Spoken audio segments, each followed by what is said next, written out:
पूरे बिहार में इन दिनों बदमाश न सिर्फ गोलियां बरसा रहे हैं बल्कि एक एक आदमी को ऐसे चुन चुन करके मार रहे हैं जैसे एक बार फिर से जंगल राज कहना तो फिर भी छोटा शब्द है। ऐसा लगता है कि यहाँ पर अराजकता ऐसी हो गई है जैसे अफ्रीका के तमाम ऐसे छोटे देशों में हत्याएं आमतौर पर होती रहती हैं और कोई सुनने वाला नहीं होता है। हालांकि बिहार में सरकार है भी इस बात का पता तक नहीं चल पा रहा है, क्योंकि यहाँ के पुलिस प्रशासन की ओर से इस तरह के हालात बना दिए गए हैं कि अपराधी सीधे राजधानी के बड़े बड़े अस्पतालों में घुस करके न सिर्फ फायरिंग कर रहे हैं बल्कि चुनावी साल में अपराधियों को ही खुद मार गिरा रहे हैं। ऐसी ही वारदात बिहार की राजधानी पटना में हुई, लेकिन पटना में हथियार बंद एक दो नहीं बल्कि 5 बदमाश आसानी से घुसते हैं, हॉस्पिटल में फायरिंग करते हैं और एक अपराधी जो कि पैरोल पर था, नाम था चंदन मिश्रा,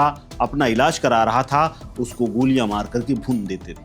अब आप सोचिए कि वो अपराधी जो अपना इलाज कराने के लिए जेल से छूट करके अस्पताल में आया था, उसकी हत्या हो जाती है। ऐसे में सवाल यह है कि दिन दहाड़े हुई इस वारदात में बिहार की पुलिस कर क्या रही थी, कानून व्यवस्था का हाल क्या है। ये बीते कुछ दिनों में जिस तरह से खुलेआम वारदातें हुई हैं उससे अंदाजा लगाना आसान है, लेकिन सवाल ये भी है कि आखिर जिस शख्स की हत्या हुई है उसको लेकर के जब एडीजी साहब से बातचीत हुई तो एडीजी साहब ने तो ये कह दिया कि गर्मी का मौसम है, ऐसे में मर्डर होते रहते हैं क्योंकि किसानों के पास कोई काम नहीं होता। आखिर एडीजी साहब कहना क्या चाहते थे उनका तारतम्य समझ में नहीं आया, लेकिन उन्होंने ये कह दिया कि बिहार में लोग खाली बैठे होते हैं, बेरोजगार होते हैं, ऐसे में उनके हाथ से गोलियां चल जाती हैं।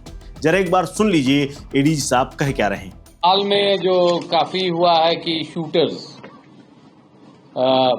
कई हत्याएं हुई हैं, होती पूरे बिहार में, और इस मई जून में ज्यादा मर्डर होते आई है वर्षों से। अप्रैल मई जून जब तक बरसात नहीं होती है ये सिलसिला जारी रहता है, क्योंकि ज्यादातर किसान को कोई काम नहीं रहता है। एक बरसात होने के बाद लोग, कृषक समाज के लोग व्यस्त हो जाते हैं और घटनाएं घटती है, परंतु आप लोग के द्वारा, प्रेस के द्वारा हत्या पर हत्या कुछ इस वर्ष चुनाव भी है तो राजनीतिक दलों के द्वारा भी इस पर ज्यादा नजरिया दिया गया है, तो उसको लेके भी हम लोग चिंतित थे कि हाँ, नवयुवक ज्यादा पैसा के लिए सुपारी किलिंग शुरू कर दिए हैं। तो एक नया सेल इसी माह हम लोग गठन किए हैं। वो सेल का काम होगा कि जितने पूर्व के शूटर्स हैं, कॉन्ट्रैक्ट किलर्स, सुपारी जो लेते हैं मारते हैं, वैसे लोगों का डाटा बैंक बनाएंगे और उन पर निगरानी रखेंगे।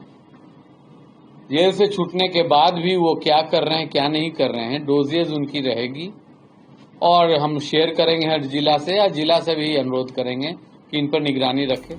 अब जरा सोचिए कि अगर एडीजी साहब इस तरह के बयान देंगे तो क्यों न 2-4 बदमाश यूं ही कहीं न कहीं टहलते हुए आराम से वारदातें करते रहेंगे, क्योंकि मौसम तो गर्मी का है।